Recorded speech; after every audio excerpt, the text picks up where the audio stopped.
ने एक बार सिखाया था, जैसे कि हम मत्ती के 6 अध्याय उसकी 33 आयत में पढ़ते हैं कि सबसे पहले हमें चाहिए कि हम परमेश्वर के राज्य और उसकी धार्मिकता की खोज करें। यीशु ने कहा था यदि हम ऐसा करेंगे तो बाकी वस्तुएं जो हैं, जो हमें अपने जीवन के लिए आवश्यक हैं, वो परमेश्वर जैसे सबको देते हैं वो हमें भी देंगे। परंतु हमारा कर्तव्य ये है, जो परमेश्वर से प्रेम करते हैं, परमेश्वर से डरते हैं, जानते हैं कि एक परमेश्वर है, उनको चाहिए कि सबसे पहले वो परमेश्वर और उसके राज्य और उसकी धार्मिकता की खोज करें। आपको मैं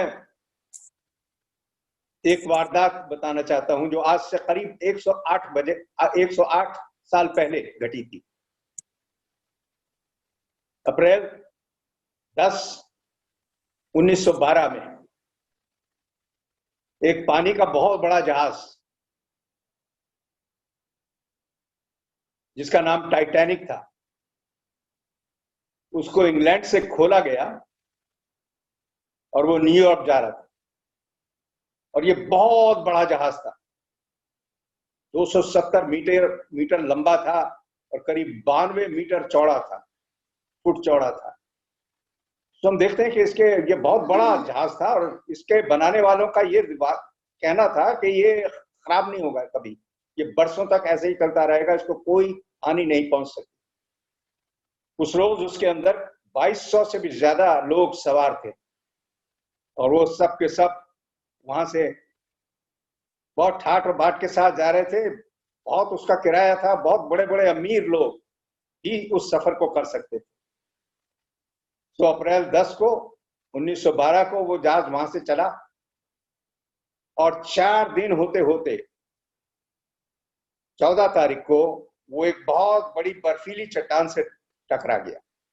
और जब वो एक बहुत बड़ी बर्फीली चट्टान से टकरा गया तो उसके अंदर धीरे धीरे फिर पानी बढ़ने लगा और फिर वो जहाज जो था, पानी का जहाज, बहुत बड़ा जहाज, वो फिर डूबने लगा। हाहाकार मच गया। उन्होंने कुछ लाइफ बोट थी जो जीवन को बचाने वाली किश्तियां होती हैं जहाज के अंदर, उसके अंदर औरतों और बच्चों को बैठा दिया और उनको तो भेज दिया कि वो वहां से निकल जाएं। लेकिन 1500 से भी ज्यादा लोग उसके अंदर मरकर खत्म हो गए। जो लोग बचे थे करीब 700 के करीब, उन्होंने बाद में इस बात को बताया कि उस जहाज के अंदर, जब उस जहाज में लोग सफर कर रहे थे, इससे पहले कि वो चट्टान से टकरा था, सब लोग अपनी मौज मस्ती में थे। देखिए उसके अंदर बाल काटने की दुकानें थी, कैफेटेरिया थे, होटल थे, बहुत बड़ा विशाल जहाज था ये।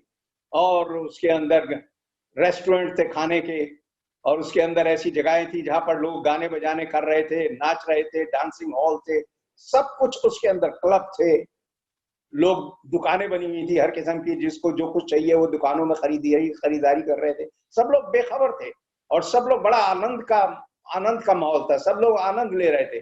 जो लोग डांस क्लब के अंदर डांस कर रहे थे, वहां पर ऑर्केस्ट्रा म्यूजिक बज रहा था और लोग जो थे झूम रहे थे। लेकिन जैसे ही उनको पता लगा कि जहाज जो है वो डूबने लगा है, तो उन लोगों ने जो बचकर निकले थे, उन्होंने बताया कि उनके जो म्यूजिक था और उनके जो गाने थे सब बदल गए। वो एक गाना गाने लगे जैसे कि हम भी आज गाते हैं, पास तेरे है खुदा, हाँ तेरे पास। ये गाना वो लोग गाने लगे। तो ये दर्शाता है कि जब तक इंसान जो है उसके पास सब कुछ ठीक चल रहा है, अच्छा चल रहा है, तो परमेश्वर का नाम उसको लेने की कोई जरूरत महसूस नहीं होती। इंसान ये सोचता है सब कुछ ठीक चल रहा है, परमेश्वर के बारे में उसको सोचना भी कोई मतलब नहीं होता। वो अपने कामों में लगा रहता है, मौज मस्ती में लगा रहता है। लेकिन जैसे ही उसको पता चलता है कि उसको कोई बीमारी लग गई है, जैसे ही उसे पता चलता है उसके ऊपर कोई मुसीबत आ गई है, कोई आफत आ गई है, तो लोगों को उस वक्त परमेश्वर याद आते हैं। देखिए हर एक जगह इंसान जो है वो सारे ऐसे ही के ऐसे हैं कि वो परमेश्वर को केवल तभी याद करते हैं जब उनके ऊपर कोई आफत आती है, जब उनके ऊपर कोई बीमारी आती है, जब उनको कोई रोग लग जाता है, जब उनको शायद उनकी नौकरी छूट जाती है या कोई उनको धक्का लगता है। लेकिन हमें याद रखना चाहिए कि हमें परमेश्वर को हमेशा याद रखना चाहिए। एक दिन हमके लौट कर जाना है और अपना अपना लिखा देना है। बहुत से लोग परमेश्वर को अपने जीवनों में कोई स्थान नहीं देते। यहां तक कि जैसे कि बाइबल हमको बताती है कि मसीह लोगों को चाहिए कि सप्ताह के पहले दिन वो इकट्ठा हो, परमेश्वर की आराधना करें। और एक चेतावनी भी दी गई है, जैसे कि इब्रानियों की पुस्तक उसके 10 अध्याय की 25 आयत में लिखा है, मसीह लोगों को लिखकर कहा गया है कि ऐसे मिलना जुलना इकट्ठा होना ना छोड़ें जैसे कितनों की रीत है। तो हमें चाहिए कि हम इकट्ठा होकर इस प्रकार से परमेश्वर की आराधना करें, उपासना करें, प्रभु यीशु मसीह के बलिदान को याद रखें, परमेश्वर के नाम की बड़ाई करें, और जैसे जैसे हमको अवसर मिलता है इस बात को कभी हम छोड़े नहीं, और हमेशा प्रतिदिन अपने जीवनों में परमेश्वर को हमें याद रखना चाहिए, क्योंकि हमें नहीं पता कि एक पल में अगले क्षण क्या हो जाए। तो ये जो एक हमारे सामने उदाहरण है जो मैंने आपको पेश किया, टाइटैनिक उस जहाज का, जो कि 1912 में 4 दिन के अंदर डूब गया और डूब के सत्यानाश हो गया, और इतने लोग उसके अंदर नाश हो गए। लेकिन जब वो जहाज डूबा और उसकी टक्कर हुई, और जैसे ही लोगों को पता चला कि अब हम खत्म हो जाएंगे, अब हम डूब जाएंगे, हाहाकार मच गया, तो लोग सब प्रार्थना करने लगे, परमेश्वर की दुहाई लेने लगे कि हमें बचा ले, गाने गाने लगे कि परमेश्वर हमको बचा ले। याद रखें कि बुरा वक्त जो है इंसान के सामने कभी भी आ सकता है। हमें ना सिर्फ बुरे वक्त में परंतु अच्छे वक्त में भी हमेशा परमेश्वर को याद रखना चाहिए। मैं चाहूंगा इसलिए कि आज हम अपने पाठ को बाइबल में से लेंगे, और वो है सबोपदेशक की पुस्तक, और उसके 12वें अध्याय से हम देखेंगे। इसको आप अपने हिंदी की बाइबल में, पुराने नियम में 813 पेज आपकी हिंदी की बाइबल में है, उसको निकालेंगे तो यहाँ आपको मिलेगा सबोपदेशक की पुस्तक। सबोपदेशक का मतलब है उपदेशक, जो अच्छे अच्छे उपदेश देता था। उस उपदेशक ने यहाँ पर क्या कहा है कि परमेश्वर को याद रखने के लिए कब हमको याद रखना चाहिए, क्यों हमको याद रखना चाहिए, कैसे हमको परमेश्वर को याद रखना चाहिए, इसके बारे में सबोपदेशक की पुस्तक उसके 12वें अध्याय में लिखा हुआ है। और इसी में से पढ़कर आज अपने सबक को, अपने पाठ को हम लेंगे। तो मैं चाहूंगा आप मेरे साथ इसको देखें। सबोपदेशक 12 अध्याय। लेखक यहाँ कहता है, जो बुद्धिमान था, जिसको परमेश्वर ने बहुत ज्यादा बुद्धि दी थी, वो लिखकर कहता है कि अपनी जवानी के दिनों में अपने सृजनहार को स्मरण रख। हमारा सृजनहार, हमारा परमेश्वर जिसने हमें बनाया है, वो कहता है हम अपनी जवानी के दिनों में उसको याद रखें। कहने का मतलब यह है कि जब हमारे हाथ पैर आंख कान सब कुछ सलामत हैं, जब हम अच्छी तरीके से हैं, अच्छी सेहत है, स्वास्थ्य है, हमें चाहिए कि हम परमेश्वर को याद रखें। अपनी जवानी के दिनों में अपने सृजनहार को समर्पण, इससे पहले कि विपत्ति के दिन आए, क्योंकि सदा दिन एक से नहीं रहते, विपत्ति के दिन भी आएंगे। और वे वर्ष आए जिसमें तू कहे कि मेरा मन इनमें नहीं लगता। देखिए, यहाँ पर वो बताने की कोशिश कर रहा है कि इंसान की धीरे धीरे उम्र बढ़ती है। अपनी जवानी के दिनों में अगर वो परमेश्वर को याद नहीं रखता, धीरे धीरे उसकी उम्र बढ़ती है तो वो परमेश्वर से दूर होता चला जाता है। इसलिए वो कहता है, इससे पहले कि विपत्ति के वो दिन आए और वो वर्ष आए जिसमें तू कहे कि इनमें मेरा मन नहीं लगता। जब लोग बूढ़े हो जाते हैं, उनकी उम्र बहुत ज्यादा हो जाती है, तब उनका मन उन तमाम कामों को, उन तमाम बातों को करने के लिए उनका मन उसमें नहीं जाता जो वो जवानी के दिनों में करते थे और कर सकते थे। उछल कूद, आना जाना, गाना बजाना, जो कुछ भी वो करते थे। इससे पहले कि सूर्य और प्रकाश और चंद्रमा और तारागण अंधेरे हो जाएं और वर्षा होने के बाद बादल फिर गिर आए, अर्थात वो समय आएगा जब सब अंधकार दिखाई देगा। जब इंसान की उम्र बहुत ज्यादा हो जाती है तो उसको सब अंधकार ही अंधकार दिखाई देता है। वो घबराहट में रहता है कि अब क्या होगा। एक के बाद एक कोई दुख हो जाते हैं, बादल आ जाते हैं बार बार, कभी हाथ पैरों में दर्द होने लगता है, कभी आंखों की रोशनी कम होने लगती है, कभी कोई और दर्द हो जाता है, दांत टूटने लगते हैं।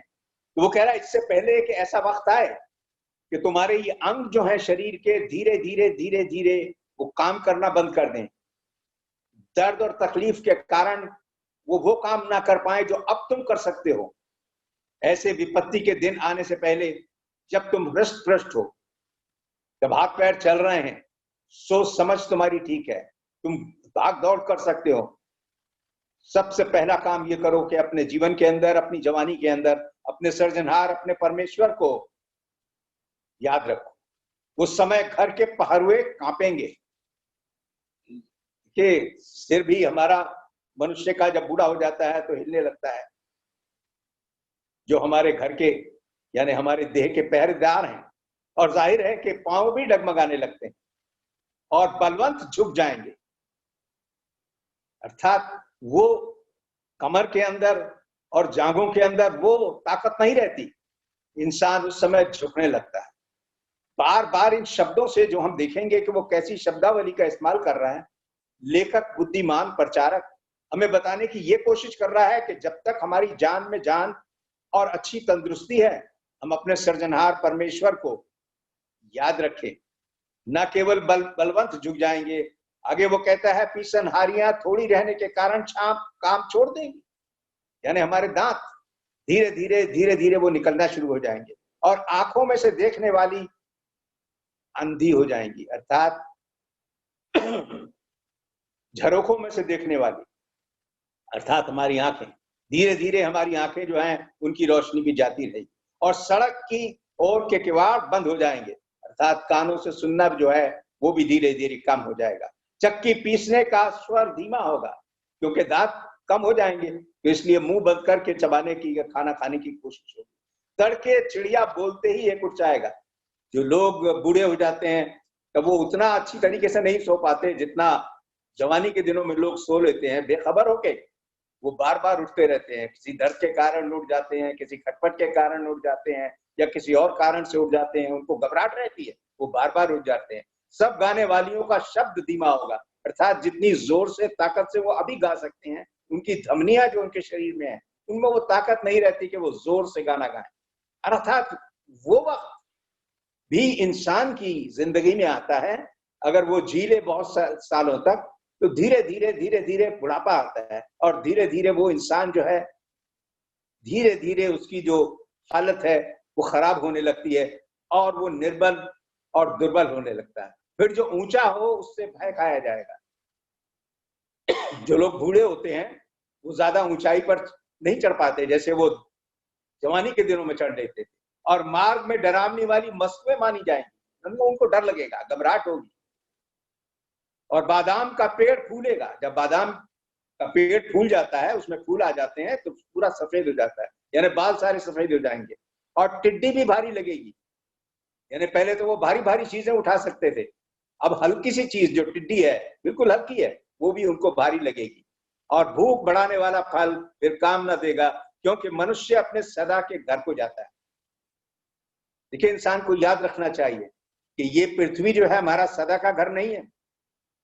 यहां हम सदा तक नहीं रहेंगे, कुछ साल तक रहेंगे, शायद 100 बरस भी हो जाए, उससे कम ज्यादा भी हो जाए, लेकिन एक बार हम यहां से जाएंगे। तो वो ध्यान हमारा दिलाने की कोशिश कर रहा है कि एक समय वो आएगा जब इंसान अपने सदा के घर को जाएगा। इसलिए अपने परमेश्वर को अपने जवानी के दिनों में, अभी जब हमारे हाथ पैर सिर आंख कान नाक सब सलामत हैं, हम अपने परमेश्वर, अपने सृजनहार, अपने बनाने वाले को अभी याद रखें। उसकी आराधना उपासना को, उसके वचन को सुनने को, उसके वचन पर चलने को अभी अहमियत दें, क्योंकि वो वक्त आएगा जब हम ये सब काम नहीं कर पाएंगे। हम अपने सदा के घर को चले जाएंगे और रोने पीटने वाले सड़क सड़क फिरेंगे। उस समय चांदी का तार 2 टुकड़े हो जाएगा। देखिए, हमारा जो जीवन है वो इतना इस तरीके से है जैसे चांदी के तार से, एक कमजोर तार से जुड़ा हुआ है हमारा शरीर और हमारी आत्मा, जो किसी भी क्षण किसी भी तरीके से उसका संबंध विच्छेद हो सकता है। चांदी का तार टूट सकता है। इससे पहले कि वो चांदी का तार टूटे और सोने का कटोरा टूटेगा, यानी हमारी जो जिंदगी, हमारा जो जीवन है वो एक सोने के कटोरे की तरह है, मूल्यवान है, बहुत कीमती है, लेकिन वो उस समय टूट जाएगा और सोते के पास का घड़ा फूटेगा। जैसे घड़ा फूट जाता है, पानी बिखर जाता है और घड़े को फिर अब जोड़ नहीं सकते, वो फूट जाएगा और कुंड के पास रहट टूट जाएगा। कि जब रहट टूट जाता है उनके पास, कुएं के पास, तो फिर पानी निकालना की कोई जरूरत नहीं होती, वो तो टूट गया, खत्म हो गया। तब 7वीं आयत में लिखा है, मिट्टी ज्यों की त्यों मिट्टी में मिल जाएगी और आत्मा परमेश्वर के पास जिसने उसे दिया लौट जाएगी।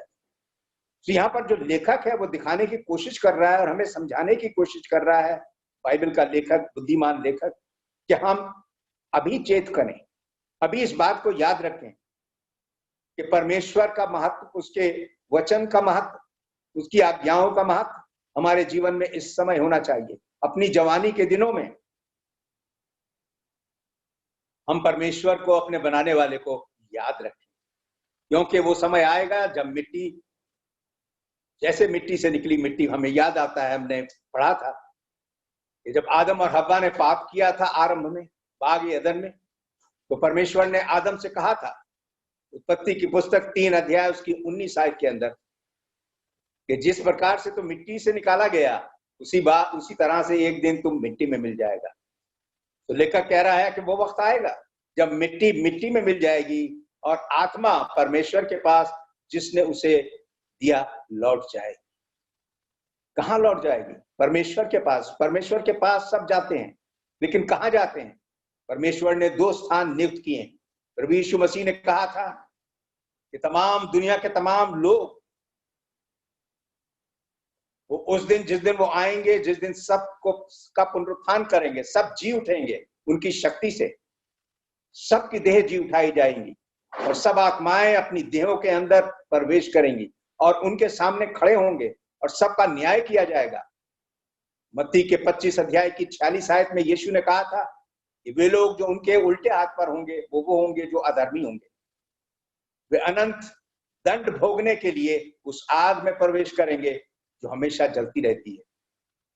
लेकिन वे लोग जो उनके दाहिने ओर होंगे, जो धर्मी होंगे, उनके लिए यीशु ने कहा था मत्ती 25:46 में कि वे अनंत जीवन में प्रवेश करेंगे जहां परमेश्वर और उसके लोग होंगे।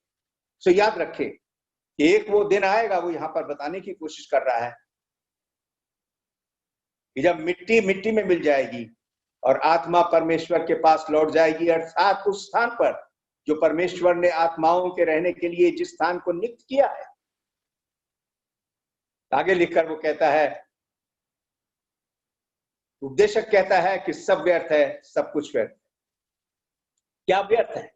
प्रत्येक वस्तु, प्रत्येक चाहत जो इंसान जमीन के ऊपर रहकर, जिसमें वो अपना जीवन व्यतीत करता है, जिसको वो प्राप्त करना चाहता है, रात दिन मेहनत करता है, जिसमें वो लगा रहता है, दुनियावी चीजें, सांसारिक वस्तुएं, वो सब कुछ व्यर्थ है।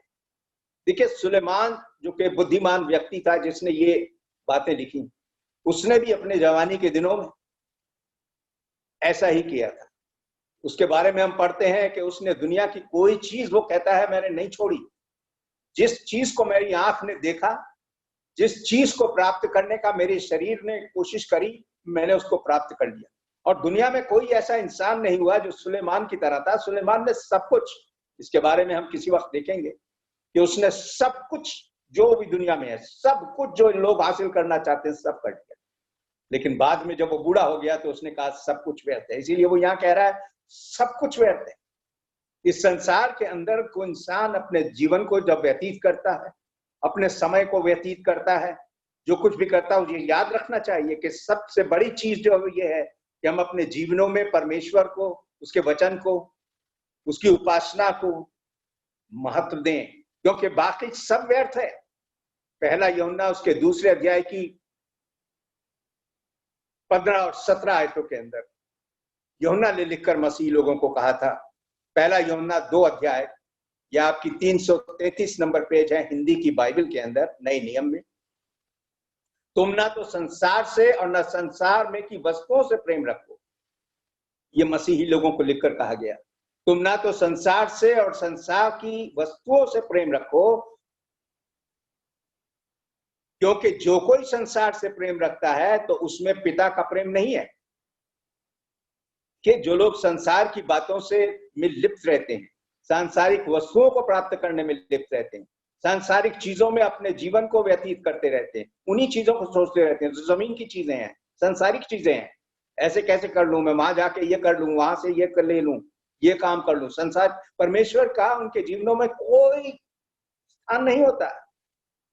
वो कहता है कि जिसमें संसार से प्रेम जो रखते हैं उनमें पिता का प्रेम नहीं है। वो पिता से प्रेम ही नहीं करते, परमेश्वर से प्रेम नहीं करते, क्योंकि जो कुछ संसार में है अर्थात शरीर की अभिलाषा, आंखों की अभिलाषा, जीविका का घमंड, वो पिता की ओर से नहीं संसार की ओर से है। और संसार और उसकी अभिलाषाएं दोनों मिटते जाते हैं, पर जो परमेश्वर की इच्छा पर चलता है वो हमेशा बना रहेगा। याद रखें, कौन हमेशा बना रहेगा? वो जो परमेश्वर की इच्छा पर चलते हैं। इसीलिए बहुत जरूरी है कि हम अपने जीवन में, अपने जवानी के दिनों में, उस समय में जब हमारी सेहत अच्छी है, जब हम सुन सकते हैं, जब हम देख सकते हैं, जब हम अपने हाथों से काम कर सकते हैं परमेश्वर की महिमा के लिए, अपने पैरों से ऐसी जगह जा सकते हैं, वो सब कर सकते हैं, वो सब सोच सकते हैं अपने दिमागों से, जिनसे परमेश्वर की महिमा होती है।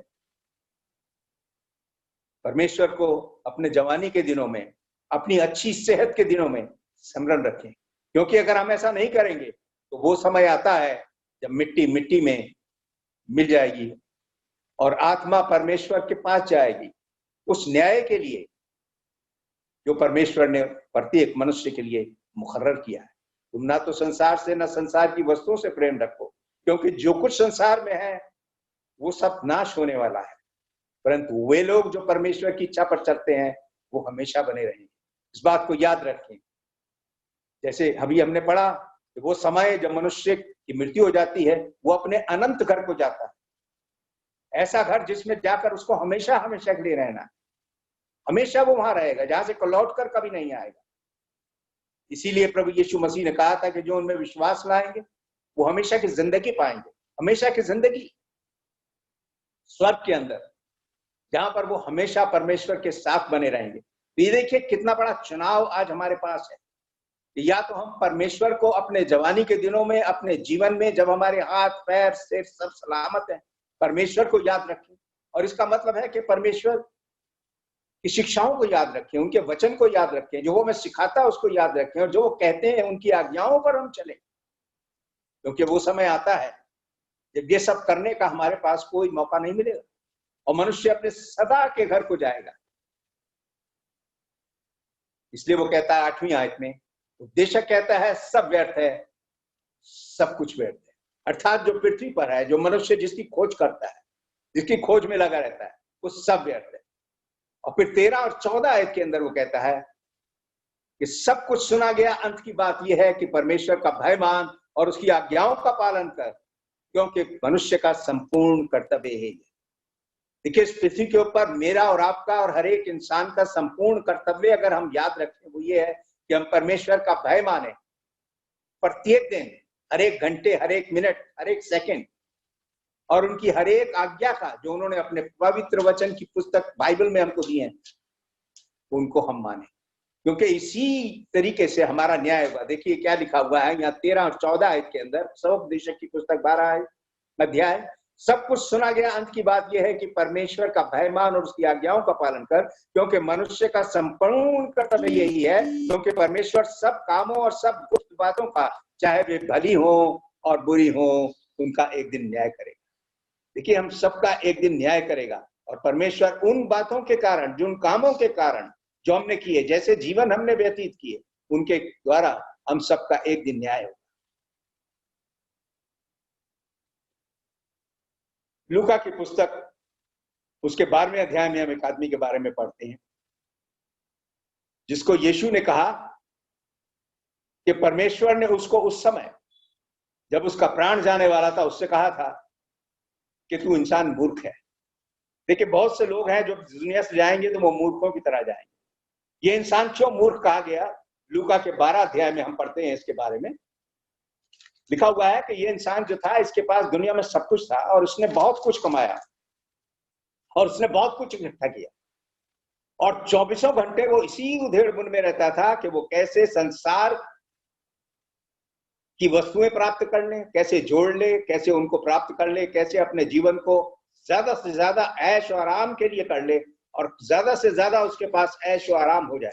और जब वो इतना संपन्न हो गया, इतना सब कुछ हो गया, तो उसने एक दिन कहा मेरे पास बहुत कुछ है, मैं सारे जीवन भर सब कुछ खाऊंगा पीऊंगा आराम से रहूंगा, मुझे किसी चीज की जरूरत नहीं। इस कहानी के अंदर यीशु ने बताया लूका के 12 अध्याय में कि उस मनुष्य ने कभी भी परमेश्वर का नाम नहीं लिया, उसके जीवन में परमेश्वर की कोई स्थान नहीं था। प्रभु यीशु मसीह ने इस कहानी के बारे में आगे बताकर कहा, उसकी 20 आयत से शुरू करके लूका के 12 अध्याय, परमेश्वर ने उसी रात, जिस रात उसने कहा कि अब मेरे पास बहुत कुछ है, अब मैं आराम से खाऊंगा पीऊंगा जीऊंगा, अब मुझे किसी बात की चिंता नहीं, यीशु ने कहा 20वीं आयत में, परंतु परमेश्वर ने उससे कहा, हे मूर्ख। देखिए वो इंसान अपनी दृष्टि में बहुत बुद्धिमान था कि उसने बहुत कुछ दुनिया में किया, लोग उसको बुद्धिमान कहते होंगे, उसने इतना धन संपत्ति जुटाया, नाम कमाया, बड़ा ओहदा कमा लिया, लोग उसकी बड़ी बड़ाई करते होंगे, बहुत बड़ा आदमी कहते होंगे। लेकिन परमेश्वर ने उसको कहा, हे मूर्ख, इसी रात तेरा प्राण तुझसे ले लिया जाएगा। अब वो इस बात से बेखबर था जैसे ज्यादातर लोग आज भी बेखबर रहते हैं, तब जो कुछ तूने इकट्ठा किया है वो सब किसका हो। ऐसा ही वो मनुष्य भी है जो अपने लिए धन बटोरता है परंतु परमेश्वर की दृष्टि में धनी नहीं है। क्या हमें परमेश्वर की दृष्टि में धनी बनना है? हमें परमेश्वर की दृष्टि में ऐसा बनना है कि हम उसके योग्य हों। जो लोग संसार की वस्तुओं में और संसार की बातों में अपने जीवनों को सारा दिन, सारी रात और सारी उम्र बिता देते हैं, अंत में वो एक मूर्ख की तरह एक दुनिया से जाते हैं, क्योंकि उनके पास, उनके जीवन में परमेश्वर का कोई स्थान नहीं होता। आज भी बहुत से ऐसे लोग, परमेश्वर की उपासना करना, उनके वचन को सुनना, उनके वचन को पढ़ना, उनके वचन की बातों पर चलना, इन बातों पर उनका मन नहीं लगता। वो इस तरीके के हैं जैसे गलतियों के 6 अध्याय में हम पढ़ते हैं 7 और 8 आयत में कि धोखा ना खाओ, परमेश्वर ठट्ठों में नहीं उड़ाया जाता। ये ऐसे ही लोगों के लिए लिखा गया है जो इस धोखे में रहते हैं कि उनका जीवन ऐसे ही चलता रहेगा, उस धनी मनुष्य की तरह। जब उनके पास बहुत कुछ है और कर लें और कर लें, जो कुछ भी है सांसारिक दृष्टिकोण से वो संपन्न हो जाते हैं। वो सोचते हैं अब हमने बहुत कुछ कर लिया, दुनिया के तमाम ऐशो आराम हमने इकट्ठा कर लिया, सब कुछ हमारे पास है, हमारा बड़ा नाम हो गया, लोग हमें, हमारी इज्जत करते हैं, हमारा आदर करते हैं, हमारा सम्मान करते हैं, हमारे पास अब सब कुछ है। जो भी पृथ्वी के ऊपर चाहिए इंसान को, हमारे पास सब कुछ। तो वो इसी के अंदर मगन होते हैं, वो सोचते हैं यही सब कुछ है। लेकिन यीशु ने कहा कि परमेश्वर ने कहा आज ही रात तेरा प्राण, देखिए किसी को कभी नहीं पता कब उसका प्राण ले लिया जाए, तो वो कहां जाएगा। इसी बात पर यहां पर ये बुद्धिमान जो लेखक है बाइबल का हमारा ध्यान दिला रहा है कि अपनी जवानी के दिनों में हम परमेश्वर को याद रखें, जिसके सम्मुख अंत में जाके हम खड़े होंगे, जो सब बातों का, सब कामों का हमारा लेखा लेगा। परमेश्वर का भय माने कब? अब। और उसकी तमाम आज्ञाओं का पालन करें अब। ये मनुष्य का परम कर्तव्य है। देखिए बहुत से लोग ऐसे होते हैं जिनकी दृष्टि ऐसी होती है जो सिर्फ पास की चीजों को देखते हैं, उनको कहा जाता है मायोपिक, अर्थात वो दूर की चीजों को नहीं देखते, उनको सिर्फ पास का सब कुछ दिखाई देता है। ऐसे ही वो लोग होते हैं जिनको संसार के ऐशो आराम, संसार की चीजें ही उनको दिखाई देती है। जो कुछ भी आनंद उनको मिल रहा है संसार की बातों में, सांसारिक बातों में, बहुत सी बातें हो सकती, वो उस आनंद को, उस खुशी को प्राप्त करने में लगे रहते हैं। रात को जब सोते हैं तो उनकी योजना यही होती है, वो परमेश्वर से प्रार्थना नहीं करते क्योंकि परमेश्वर का तो स्थान उनके जमी जीवनों में नहीं है। सुबह जब वो उठते हैं वो यही सोचते रहते हैं इन्हीं बातों के अंदर कि क्या काम उन्हें करना है, आज की उनकी योजना है जिससे उनको आनंद मिलेगा, जिनसे उनको सुख मिलेगा। सांसारिक बातों में उनका जीवन जो है रात और दिन गुजरता रहता है जब तक का उनका अंत नहीं आ जाता। लेकिन यहाँ पर बाइबल का लेखक हमारा ध्यान इस महत्वपूर्ण बात में दिला रहा है कि जब हमारे हाथ पैर सिर आंख सब कुछ सलामत है, अपने जवानी के दिनों में हम परमेश्वर को याद रखें, क्योंकि एक दिन तो हमें परमेश्वर के सामने ही जाके खड़ा होना है। वो हमारा अंतिम स्थान है जहां हमें जाना है। इस पृथ्वी पर हमारा सदा का घर नहीं है, ये एक समय के लिए है। लूका की पुस्तक 16 अध्याय के अंदर ही प्रभु यीशु मसीह ने एक और धनवान के बारे में बताया था। यीशु ने कहा था वो धनवान जो था उसके पास बहुत कुछ था, बहुत धनी आदमी था।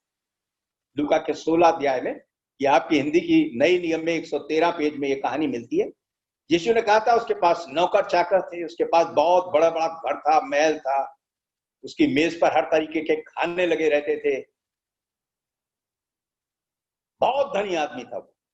और लाजर नाम का एक आदमी था, उसके घर की देवड़ी के बाहर लाके छोड़ दिया जाता था, कुछ लोग लाते थे ताकि उस धनवान के नौकर जो है उन टुकड़ों को जो मेज पर से गिरते थे उसके खाने के बाद, उनको इकट्ठा करके वो उसको बाहर लाकर दे देते थे, जिनसे वो अपना पेट भरा करता। लेकिन यीशु ने कहा कि एक वो वक्त आया जैसे सबके जीवनों में आता है, वो धनवान मर गया। और जब वो धनवान मर गया तो वो कहां गया? वहीं 5,000 सब लोग जाते हैं, अधोलोक। वो लोग जहां पर जाकर तमाम आत्माएं उस दिन का इंतजार करेंगी जब यीशु आएंगे और सबका न्याय करेंगे। अधोलोक में गया, और अधोलोक में उसने क्या देखा? लिखा हुआ है, मैं आपको पढ़ के सुनाता हूं। लूका की पुस्तक 16 अध्याय और उसकी 23 आयत से। और अधोलोक में उसने पीड़ा में पड़े हुए अपनी आंखें उठाई। देखिए ये मनुष्य कहाँ गया? ये उस जगह गया जहां पीड़ा थी। वो क्यों गया उस स्थान में जहां पीड़ा थी? क्योंकि उसने अपना जीवन जो था वो परमेश्वर को याद करके, परमेश्वर को स्मरण करके व्यतीत नहीं किया। परमेश्वर की तरफ उसका ध्यान नहीं गया। वो इतना संपन्न था शारीरिक दृष्टिकोण से, उसके पास सब कुछ था, वो खाता पीता था, ऐश से रहता था। लेकिन जिस वक्त उसका प्राण निकला, एक ही क्षण के बाद उसने क्या देखा? उसने देखा कि मैं एक ऐसी स्थान में हूं जहां पीड़ा है। और उस पीड़ा के स्थान में पड़े हुए उसने अपनी आंखें उठाई और दूर से इब्राहिम की गोद में लाजर को देखा। वही लाजर जो बाहर बैठा दिया जाता था उसके घर के आगे, जो उसके टुकड़ों से अपने पेट को भरा करता था। और तब उसने अब्राहम से कहा, अर्थात परमेश्वर के भक्त से कहा, पुकार के कहा, हे पिता इब्राहिम, मुझ पर दया करके लाजर को भेज दे। क्यों? ताकि वो अपनी उंगली का एक सिरा पानी में डुबो दे और उस पानी को मेरी जीभ के ऊपर डाल दे, क्योंकि मैं यहां आग में तड़प रहा हूं। देखिए वो इंसान आग में तड़प रहा था। वो चाहता था कि उसकी जबान को थोड़ा सा तर्क कर दिया जाए, लेकिन उसको क्या जवाब मिला? परंतु अब्राहम ने कहा, हे पुत्र, स्मरण कर, याद कर कि तूने अपने जीवन में अच्छी वस्तुएं ले ली। देखिए अगर हम अब याद नहीं करते तो उस समय हमें याद आएगा। इस मनुष्य से कहा गया, इस अमीर धनवान से कहा गया, इब्राहिम ने कहा कि हे पुत्र स्मरण कर। उसको अब याद आ रहा था कि मैं एक एक बूंद पानी के लिए तरस रहा हूं। वहां उसके पास सब कुछ था पृथ्वी पर, लेकिन उसको कहा गया कि स्मरण कर, याद कर। देखिए तब तक बहुत देर हो चुकेगी। उस वक्त अगर इंसान याद करेगा कि हमने क्यों नहीं अपनी जवानी के दिनों में परमेश्वर को याद किया, सारी जवानी, हर वक्त को, जब हमारे हाथ पैर सलामत थे, हमारी सोच सलामत थी, हमारी समझ सलामत थी, हमने अपनी सारी जिंदगी को, अपनी सारी देह को दुनिया के कामों के अंदर लगाने के लिए लगा दिया। और थोड़े ही वक्त के बाद जब हम यहां से जाएंगे, हमको याद करना पड़ेगा। अगर हम आज याद नहीं रखेंगे परमेश्वर को, उस समय हमें याद आएगी। तो याद रखें कि परमेश्वर को अपने जवानी के दिनों में हमें याद रखना है। याद रखना है कि परमेश्वर ने हमसे कैसा महान प्रेम किया कि उन्होंने अपने इकलौते पुत्र को स्वर्ग से एक मनुष्य बनाकर पृथ्वी पर हमारे लिए भेज दिया। हमें इस बात को याद रखना चाहिए। कब? हर एक दिन, हर एक पल, कि परमेश्वर हमसे कैसा महान प्रेम करते हैं। और फिर उनके डर और खौफ के अंदर अपने जीवनों को प्रतिदिन व्यतीत करने का प्रयत्न करना चाहिए। प्रभु यीशु मसीह का वो बलिदान जो उन्होंने हमारे लिए किया, ताकि हम इस दुनिया के पापों से छुटकारा पाकर, अधर्म से छुटकारा पाकर, पाप के दंड से छुटकारा पाकर स्वर्ग में परमेश्वर के पास जा सकें। उस महान बलिदान को हमें याद रखना चाहिए, प्रत्येक दिन याद रखना चाहिए। ये सही है कि हम प्रभु के दिन, इतवार के दिन इकट्ठे होते हैं, उसी बलिदान को याद करने के लिए प्रभु की आज्ञा के अनुसार रोटी में से खाकर उनके देह को याद करते हैं, शीरे में से पीकर, अंगूर के रस में से पीकर उनके लहू को याद करते हैं। लेकिन उस बलिदान को वास्तव में हमें हफ्ते में एक दिन ही नहीं, परंतु प्रत्येक दिन, हर एक पल अपने जीवनों में याद रखना चाहिए कि यीशु ने कैसा महान प्रेम हमसे किया, कितना महान बलिदान हमारे लिए दे दिया। सो हमेशा हमें प्रभु को और परमेश्वर को याद रखना चाहिए कि वो हमसे कैसा प्रेम करते हैं। उन्होंने हमें स्वर्ग में हमेशा की जिंदगी देने के लिए इतना बड़ा बलिदान दिया। अपने वचन को उन्होंने हमको दिया है ताकि उस पर चलकर और उसके अनुसार अपने जीवनों को व्यतीत कर कर हम अपने आप को इस पृथ्वी के ऊपर ऐसे तैयार करके रखें कि जब हम यहाँ से जाएं तो हम परमेश्वर के पास। इसीलिए सबोपदेशक का लेखक ने लिखकर कहा था कि सबसे बड़ी और महत्वपूर्ण बात जो है वो ये है कि इंसान को चाहिए कि वो परमेश्वर का भय माने। देखिए, अगर इंसान के अंदर परमेश्वर का भय होगा तो वो अपने चाल चलन में, अपनी जिंदगी में याद रखेगा प्रत्येक दिन परमेश्वर को कि वो क्या चाहते हैं। वो अपनी जबान से कोई ऐसी बात नहीं कहेगा जो गलत होगी। वो अपने मुंह से कोई ऐसी बातें नहीं कहेगा जो अनुचित होंगी। वो अपने हाथों से कोई ऐसा काम नहीं करेगा, क्योंकि परमेश्वर का भय उसके जीवन में हमेशा होगा। जिन लोगों के जीवनों में परमेश्वर का भय होता है वो हमेशा उसके भय के साथ अपने जीवनों को चलाते हैं। कोई गुनाह नहीं करते, कोई पाप नहीं करते, कोई बुराई नहीं करते। वो अपने जीवनों को कोशिश करते हैं कि परमेश्वर की इच्छा के अनुसार अपने जीवनों को चलाएं। जो लोग ऐसे जीवन व्यतीत करते हैं, जो गंदी बातें बोलते हैं, गलत काम करते हैं, लड़ाई झगड़े करते हैं, बुराई करते हैं,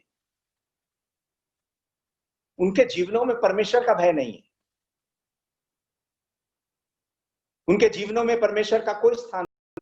लेकिन हमें याद रखना चाहिए, यहाँ परमेश्वर के वचन की पुस्तक में बुद्धिमान लेखक ने हमें बताया कि ये हमारा संपूर्ण कर्तव्य है, हमारे जीवन का रस है। संपूर्ण जीवन का जो रस है हमारा वो यही है कि हम परमेश्वर का भय माने और उनकी हर एक आज्ञा का पालन करें, क्योंकि एक दिन ये चांदी का तार टूटेगा। आत्मा परमेश्वर के सम्मुख चली जाएगी जिसने उसको दिया, और शरीर मिट्टी में चला जाएगा तो मिट्टी से निकल गया। और परमेश्वर एक दिन तमाम बातों से हम सबका न्याय करेंगे। जब हम परमेश्वर के सामने खड़े होंगे, क्या परमेश्वर इस बात को जान पाएंगे कि हम वो लोग हैं जिन्होंने उनका भय अपने जीवनों में रखा, जिन्होंने उनकी आज्ञाओं का पालन किया। देखिए, अगर परमेश्वर का भय हमारे जीवनों में हो प्रति क्षण और उनकी आज्ञाओं का पालन हम करें अपने जीवनों से, तो बहुत सी ऐसी चीजें हैं जो हमारे जीवनों में होंगी वो खत्म हो जाएंगी। हमारे जीवन वैसे जीवन हो जाएंगे जैसे प्रभु यीशु मसीह का जीवन। और यही हमारा कर्तव्य होना चाहिए। तो आज के पाठ से जो मैं आपको सिखाना चाहता हूं और जब हम सब सीखना चाहते हैं वो ये कि अपने जीवन को हम इस तरीके से लें कि ये एक नाजुक तार से जुड़ा हुआ है। चांदी किसी नाजुक तार से जुड़ा हुआ है, शरीर और आत्मा, जो किसी भी वक्त एक दूसरे से अलग हो जाएंगे। और वो वक्त वो होगा जब इंसान अपने सदा को घर को जाता है। हम अपने सदा के घर को चुनना ये हमारे हाथ में है। हम कौन सा चुन सकते हैं वो सदा का घर, कहां जाकर हम हमेशा का जीवन बिताएंगे, कहां जाकर हम हमेशा की जिंदगी बिताएंगे, कहां। ये आज हमारे पास चुनाव है। अगर हम परमेश्वर का भय माने, उनकी आज्ञाओं का पालन करें, तो हम जानते हैं कि हम कहां जाएंगे। हम प्रभु यीशु मसीह के साथ, प्रभु यीशु मसीह के द्वारा स्वर्ग में जाएंगे, जहां हमेशा की जिंदगी पाएंगे और हमेशा तक उनके साथ रहेंगे। लेकिन अगर हम ऐसा नहीं करते तो जाहिर हम उस स्थान पे जाएंगे जहां उस धनवान के बारे में हमने देखा कि वो वहां ज्वाला में तड़प रहा था। क्यों? क्योंकि उसने वो चुनाव कर लिया। इस जीवन में रहते हुए परमेश्वर का उसके जीवन में कोई स्थान नहीं था। ना वो परमेश्वर से डरता था और ना परमेश्वर का स्थान, उनके वचन का स्थान, उनकी बातों को मानने का स्थान उसके जीवन में था। तो ये हमारे लिए एक चेतावनी है। ये जीवन जो हमारा है ये लंबा नहीं है।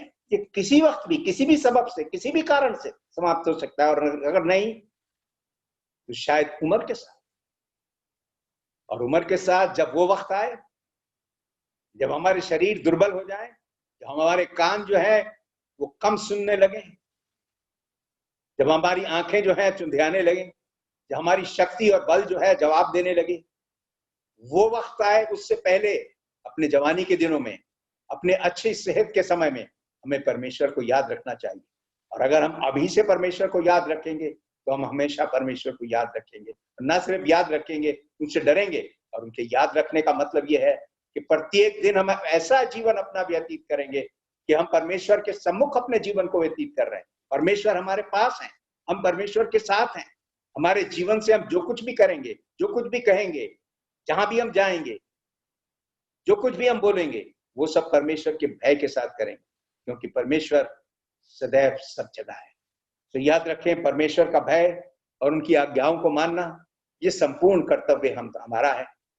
और इस बात को याद रखते हुए कि हमारा जीवन जो है वो कभी भी समाप्त हो सकता है, लेकिन ये चुनाव हमें करना है। इस जीवन के बाद हम कहां जाकर अपने सदा के घर में रहेंगे, कहां पर हमारा सदा का घर होगा, कहां हम जाएंगे। प्रभु यीशु मसीह ने हमसे इतना प्रेम किया, परमेश्वर ने हमसे इतना प्रेम किया कि वो स्वर्ग को छोड़कर पृथ्वी पर आ गए, हमारे लिए इतना महान बलिदान दिया। क्यों? ताकि हम परमेश्वर के पास जाए। और उनसे क्या चाहते हैं? वो हमसे यही चाहते हैं कि हम उनका भय माने अपने जीवनों में और उनकी प्रत्येक आज्ञा का पालन करें। तो परमेश्वर हमको ऐसी शक्ति दें, हमको ऐसा साहस दें, हमको ऐसी आशीष दें कि हम में से हर एक इंसान आज से इस बात को सीख ले कि प्रत्येक पल हम परमेश्वर के सम्मुख अपने जीवनों को व्यतीत करें, उनकी हर एक आज्ञा का पालन करें, उनका डर, उनका भय हमारे जीवनों में हो, ताकि हमारे जीवन से ऐसे ही काम हो, ऐसे ही वचन बोले जाएं जिनसे परमेश्वर की प्रशंसा हो। वो परमेश्वर जिनके सम्मुख एक दिन जाकर हमें सबको खड़ा होना है, जिनके साथ हमें रहने की हमें आशा है, और उस आशा को हमें तभी प्राप्त होता है जब हम परमेश्वर का भय अपने जीवनों में रखें प्रत्येक क्षण और उनकी प्रत्येक आज्ञा का पालन करें। परमेश्वर हम सबको ऐसी आशीष